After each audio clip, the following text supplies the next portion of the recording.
अंतर्राष्ट्रीय ऊर्जा एजेंसी की रिपोर्ट डिकार्बोनाइजिंग ट्रांसपोर्ट में ई फ्यूल की भूमिका का अनुमान है कि 2030 तक जैव ईंधन सड़क परिवहन ऊर्जा मांग का 6% हिस्सा होगा।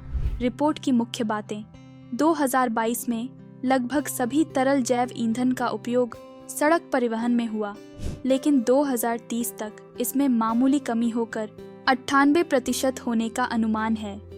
जैव ईंधन ने 2022 में सड़क परिवहन मांग का 5% प्रतिनिधित्व किया। वैश्विक बायोडीजल की मांग अधिक होने की उम्मीद है, जबकि जैव ईंधन परिवहन के भविष्य में महत्वपूर्ण भूमिका निभाएगा। रिपोर्ट तेल की मांग को विस्थापित करने में इलेक्ट्रिक वाहनों (ईवी) के योगदान को स्वीकार करती है। रिपोर्ट में उल्लेखित अन्य सुझाव व्यापक रूप से अपनाने और व्यापार को सक्षम करने के लिए ई फ्यूल को स्थापित तकनीकी और सुरक्षा मानकों को पूरा करने की आवश्यकता होगी। कई रूपांतरण चरणों और संबंधित नुकसानों के कारण ई फ्यूल का उत्पादन आमतौर पर कम दक्षता से ग्रस्त होता है, जिससे उच्च संसाधन और बुनियादी ढांचे की मांग होती है। शिपिंग ईंधन के रूप में ई मेथनॉल और ई अमोनिया के व्यापक उपयोग के लिए संगत बंकरिंग बुनियादी ढांचे, ईंधन भरने के बुनियादी ढांचे और जहाज़ों और विमानों में महत्वपूर्ण निवेश की आवश्यकता होगी। CO2 पाइपलाइन बुनियादी ढांचे का निर्माण के लिए बायोजेनिक स्रोतों से वर्तमान कैप्चर वॉल्यूम के 100 गुना से अधिक बड़े पैमाने पर आवश्यकता होगी, क्योंकि यह ई फ्यूल के कच्चे माल में से एक है।